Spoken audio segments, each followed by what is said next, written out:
Equality for women is progress for all. This is the official UN theme for the celebration of International Women's Day. Jamaica joins the world today in celebrating all our women. Hi there, I'm Adrian Atkinson and you're locked into Jamaica Magazine. Coming up on the show, our role in water resource management. Also in the half hour, a look at kidney functions and your health, plus a few phenomenal women. Sit back and relax. There's much more to come.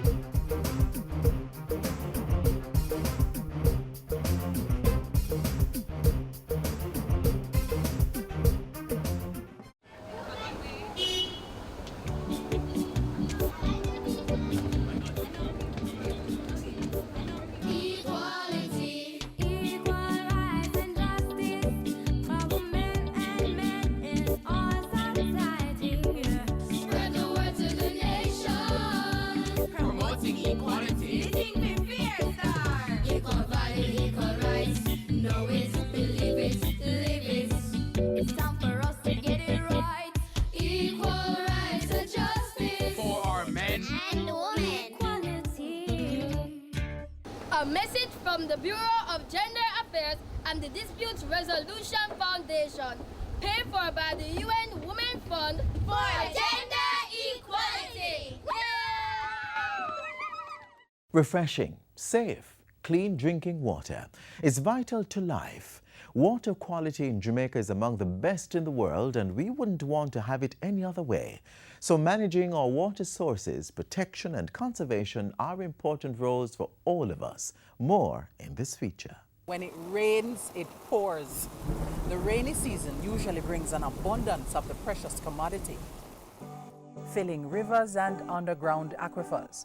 But although the sources might be there, making water available on demand depends on how well those sources are managed and protected.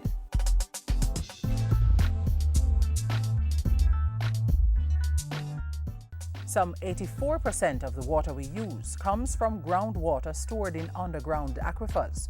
The Water Resources Authority is the agency of the Ministry of Water and Housing, which has the primary role of protecting, conserving and allocating water for use from these sources. And in carrying out these functions, it collects data on water quality as well as groundwater levels across the island. We are maintaining our allocations in keeping with the assessments that we have done. It's just like a checkbook. You balance your checkbook, you know how much money is going in, how much is coming out, and you want to keep a certain balance inside it that we have to keep for certain reasons. This process is to ensure that we have a regular supply of water flowing through our taps. That balancing act depends largely on an important sequence of events called the water cycle. By transferring water from one reservoir to another, river to sea and to the atmosphere and back, water in our aquifers are replenished. But Mother Nature doesn't always cooperate. An increase in temperature is likely to mean less rainfall, which would then force the authority to lean more heavily on underground sources such as wells. Problems like prolonged periods of drought and seawater intrusion in reservoirs along coastal areas, limiting the availability of clean fresh water. One solution: conservation. And that's where you come in. While the Water Resources Authority manages and protects water sources, each of us has a role to play in managing the water we use. At home, school, or in places of business, water conservation is everybody's business. While the supplier or utility company focuses on efficient transmission and distribution, consumers must also help. And in helping to conserve on water, we help ourselves. Use less, pay less. Besides conservation, there are steps consumers can take to rein in water usage. Another solution: low flush toilets. Which basically gives you a like 1 gallon of water to flush compared to like 4 or 5 gallons from a regular sized toilet. Urinals are also being made with 1 liter per flush. You can see that, and there are automatic eyes on them that once you step back it flushes and stops. Then there are those basic tips that govern regular routines. Not running the tap while you brush your teeth, using pressure shower heads and aerators to save water, filling up your kitchen sink to wash dishes rather than washing them under a flowing tap. Taps like these stop automatically in seconds after you turn them on. And then there are other measures. Reuse of the grey water that comes out of your bathroom or your sink connected to the gully basin and puts it out on your lawn or grassy area.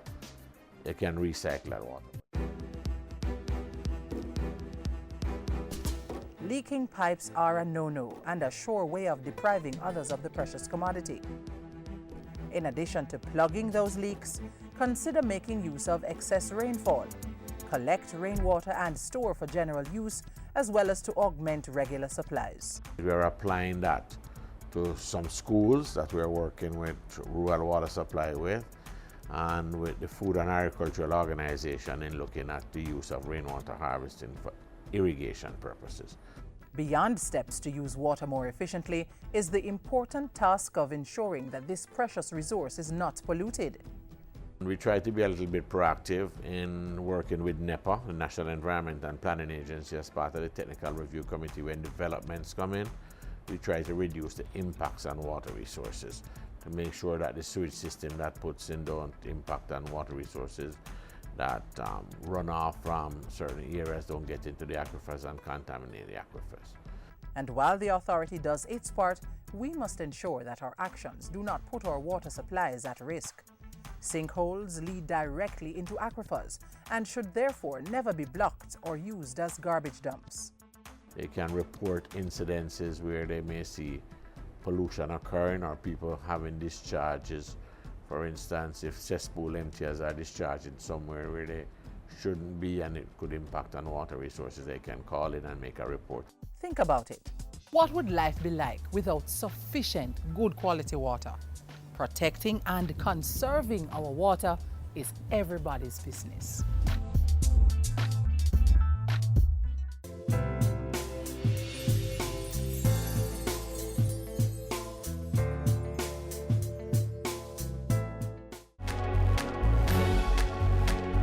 Know your numbers and control the keys to a healthier heart. Know the numbers for your blood pressure, cholesterol level, blood glucose level, and your weight and body mass index. Find out the risks they represent and what you need to do to stay healthy. Talk to your doctor and start making healthy lifestyle choices to prevent a heart attack or stroke.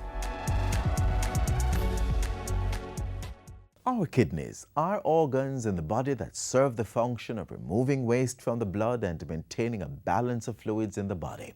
But if they are not treated well, these bean-shaped organs could lead to extreme medical conditions. Let's look at how you can take care of your kidneys and your overall health. Do you know that the kidneys play a key role in body function?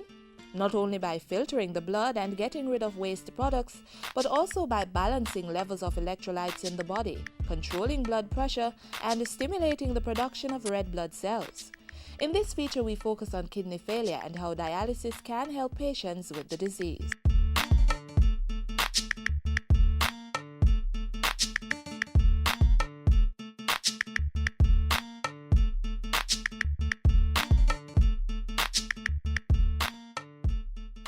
The kidneys are located in the abdomen toward the back, normally on one side of the spine. They normally remove waste and excess fluid from the blood. Nephrologists say when the kidneys are not working well as a result of disease or injury, waste and excess fluid can build up in the body and make the affected person very sick. This is what doctors refer to as kidney failure. Interesting. According to Dr. Charmaine Watson-Brown, consultant nephrologist at the Kingston Public Hospital, incidences and the prevalence of kidney failure is increasing daily in Jamaica and around the world. In Jamaica, studies have shown that the commonest cause of kidney disease and hence end-stage renal disease, kidney failure, is hypertension. Our second leading cause is diabetes. Third, you have glomerulonephritis, and glomerulonephritis refers to inflammation of the kidney.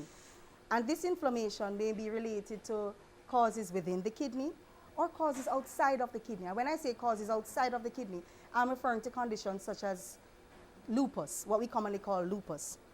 Of course, there are other causes, sickle cell disease, and other cystic causes. There are hereditary causes, and there are also tubular interstitial causes. Dr. Brown says in some cases, kidney failure is silent, and the majority of persons with kidney failure have no symptom until the disease has reached an advanced stage. In the early stages, the patient largely has no symptoms. If a patient presents to a doctor for his annual physical, signs of chronic kidney disease may be an elevation in blood pressure, and of course, the presence of protein in the urine. I cannot overemphasize that enough, especially in our diabetics. However, Dr. Brown says when the kidney fails, there is no cure because the damage to the kidney cells is permanent. Chronic kidney failure is progressive, meaning it gets worse every day. At this stage, the kidney cannot perform its normal function of removing excess fluid and waste. We must begin to quantify our protein. We must begin to address high blood pressure, glucose control, protein in the urine, obesity, elevated cholesterol, and all the other lifestyle modifiable factors that do in fact contribute to the progression of chronic kidney disease. According to nephrologists, patients with kidney failure usually require renal replacement therapy, that is, some method of doing the work of the kidney. These include dialysis or renal replacement. Patients who require dialysis are said to be in what we call end-stage renal disease. And end-stage renal disease really refers to the need for renal replacement therapy. And this renal replacement therapy may be in the form of dialysis or transplantation. And dialysis may be one of two types, hemodialysis or peritoneal dialysis. And what do I mean by end-stage renal disease, apart from the need for renal replacement therapy? A patient who has chronic kidney disease, if it is left untreated or undertreated and is allowed to progress, such a patient will end up in what we call end-stage renal disease. For further information on kidney failure or any other kidney disease, contact your doctor or any government hospital or clinic close to you.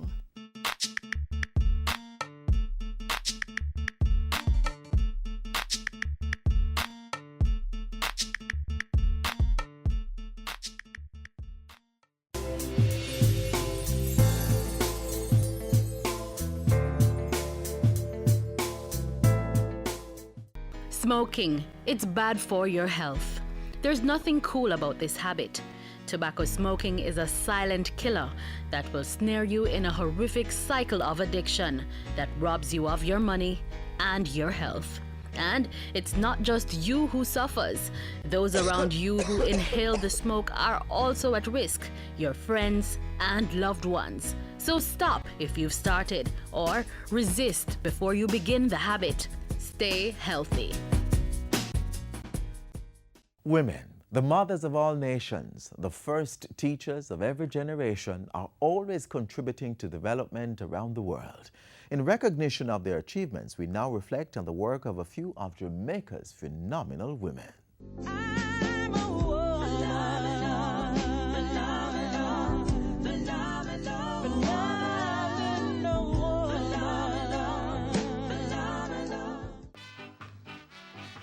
A towering political figure who has for years led the opinion polls as the most popular politician, Mrs. Simpson Miller has been active in the political arena for nearly 3.5 decades. It is hard to resist the view that she was born to lead. This natural talent has been nurtured into a formidable political force. On Thursday, March 30, 2006, Portia Lucretia Simpson Miller was sworn in as Jamaica's first female Prime Minister. I, Portia Lucretia Simpson Miller, do swear that I will be faithful and bear true allegiance to Jamaica, that I will uphold and defend the Constitution and the laws of Jamaica, and that I will conscientiously and impartially discharge my responsibilities to the people of Jamaica, so help me God. Born in humble circumstances in Woodhall, St. Catherine on December 12, 1945, Portia Simpson Miller has had a lifelong passion for the poor and has dedicated her life to their upliftment.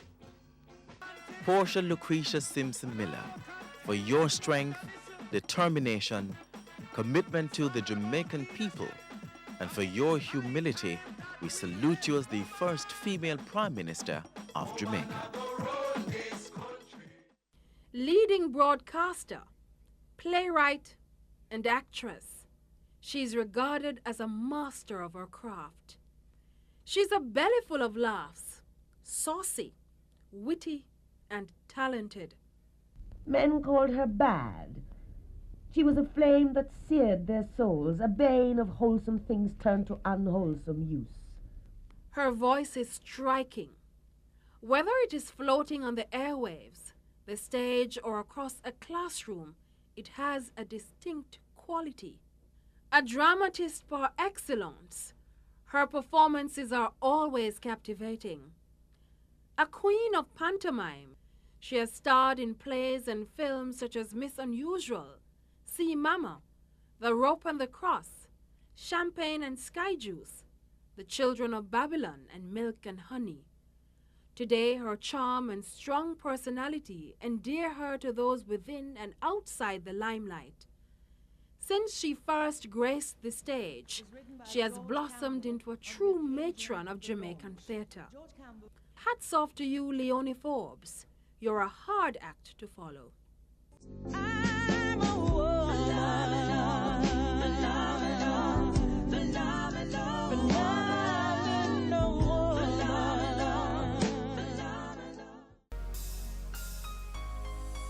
How well do you know your child? What he or she likes or dislikes? Favorite food or color? How about who their friends are? Make the time. Get to know your child. It helps to build their relationship. Makes it easy to keep them safe, and it helps their development process.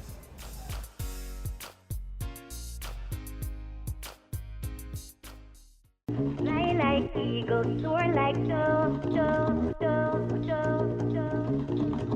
They don't know my story, they don't know a thing about me. Jamaican women have shown their mettle and dominance in all spheres of life, including athletics. Most noted among Jamaica's female athletes is Merlene Joyce Ottey, more commonly known as the Sprint Queen. In 1980, Ottey became the first female in the English-speaking Caribbean to win an Olympic medal. She's also the first female to run under 7 seconds in the 60 meters and under 22 seconds in the 200 meters indoors. Ottey is one of the most decorated female athletes in the history of track and field, with 14 World Championship medals and 9 Olympic medals. She also has the most Olympic appearances, with 7. Another trailblazer is Dion Hemmings, who won Jamaica's first female Olympic gold when she dominated the 400-meter hurdles at the 1996 Atlanta Games. Jamaica achieved another first in 2004 when Veronica Campbell-Brown won the island's first sprint gold with her 200 meters win in Athens. And Shelly-Ann Fraser-Pryce won Jamaica's first 100 meters gold at the 2008 Beijing Olympics. She defended and retained that title at the London Olympics in 2012. Just watch me win this crown. No one can hold me down. On the board this week, the Jamaica Cultural Development Commission, JCDC, is inviting members of the public to submit entries for its Festival of Foods competition. The Festival of Foods competition is open to individuals, schools, churches, universities, and community groups. Entries are being accepted in the categories including main dishes, pastries, beverages, and desserts, among others. Deadline for entries for the Festival of Foods competition is Friday, March 28. Get your entry forms and guidelines now online at jcdc.gov.jm, at the JCDC main office, 3 to 5 Phoenix Avenue, Kingston 10, and at all JCDC parish offices island-wide. Come to the University of Technology Jamaica UTech on Thursday, March 20 and bask in its annual literary festival and cultural showcase. The event will run from 10 a.m. to 8:30 p.m. at the Papim campus under the theme Celebrating Jamaica's Evolving Dance Industry, Step by Step. The one-day festival will take place in 4 segments: an art exhibition, a literary workshop, a literary festival, and a cultural showcase. Contact the Center for the Arts at 926-1626 or culture@utech.edu.jm, a Ministry of Youth and Culture endorsed event. Come run for health and walk for life at the Chapelton Police Youth Club 5K Run Walk on Sunday, April 20. Make it a date for this event. Proceeds in aid of an education fund for children of the community and its environs. Join the Maranatha Gospel Hall Music Ministry for its sing-along at the Maranatha Gospel Hall, 7 Deanery Road, Kingston, on Sunday, March 30. Come for an evening of worship with the Psalms, starting time 6 p.m. Send us your events for broadcast on the JIS Community Notice Board. Call 922-868-022 or send an email to cbishop@jis.gov.jm.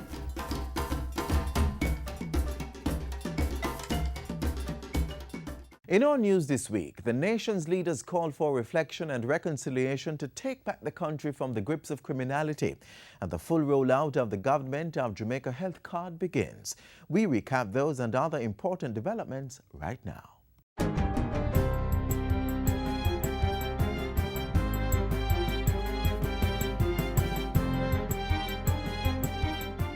Hi there, I'm Simone Wolf with your JIS News of the Week.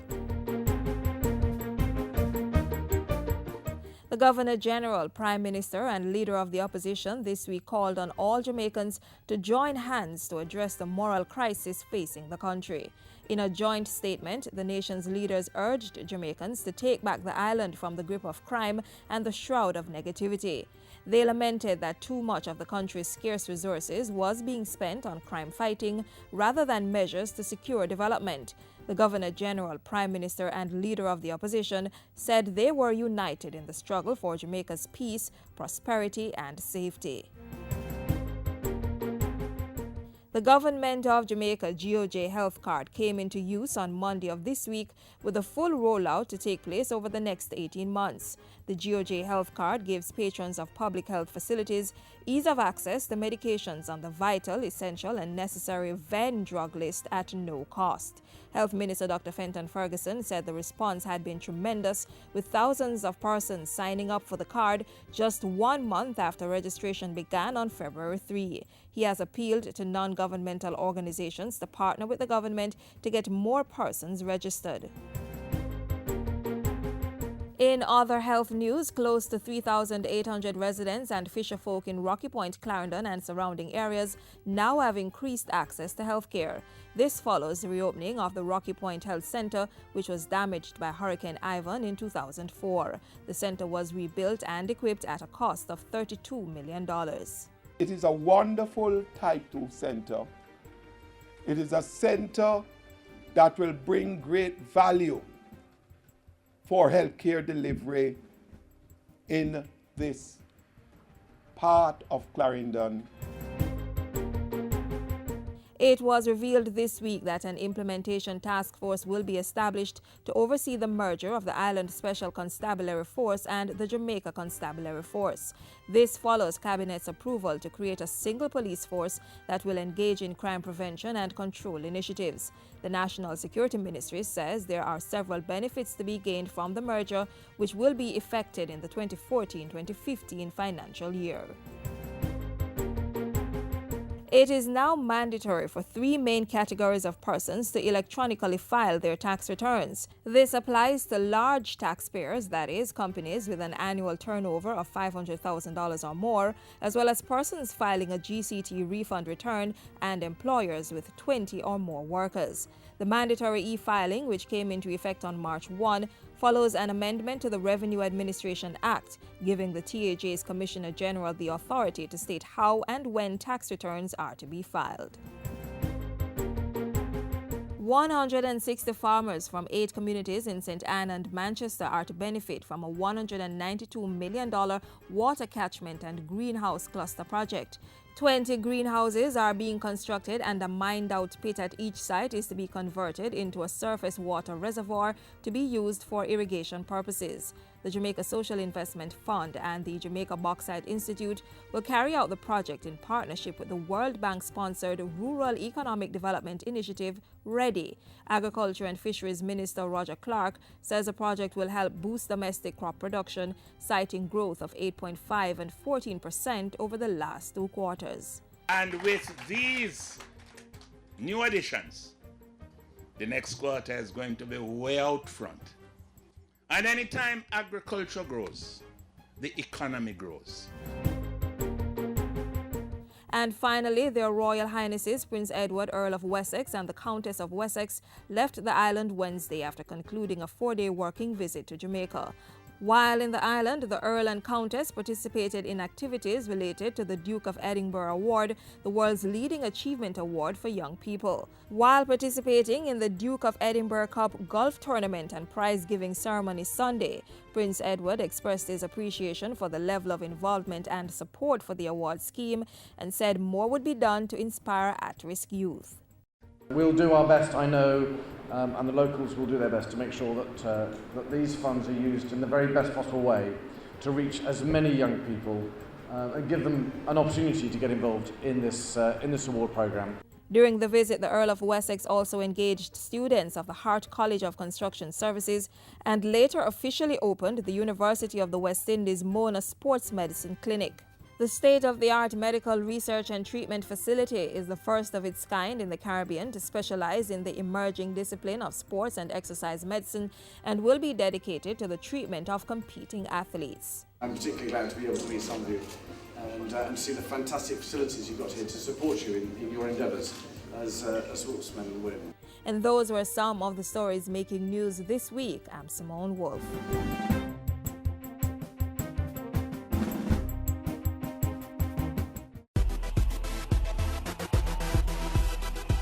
Motorists, know your rights as road users. If you're stopped by the police in a road check, the police have the right to ask for your driver's license and vehicle documents. If you don't have the documents on you, you can ask for 5 days to provide them at a convenient police station. If you don't have vehicle insurance, you can be prosecuted and face the court. If you fail to renew the registration license, the police are entitled to seize your vehicle.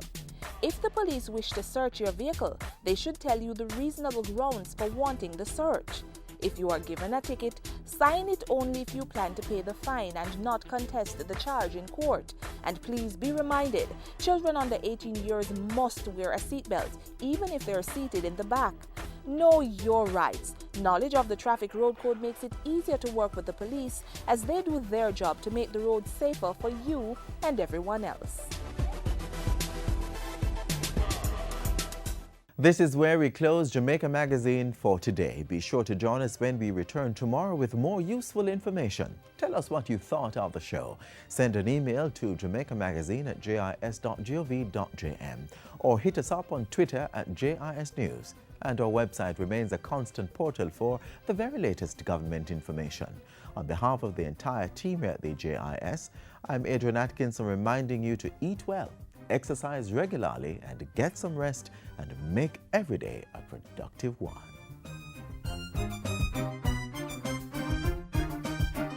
This has been a production of the Jamaica Information Service, the voice of Jamaica.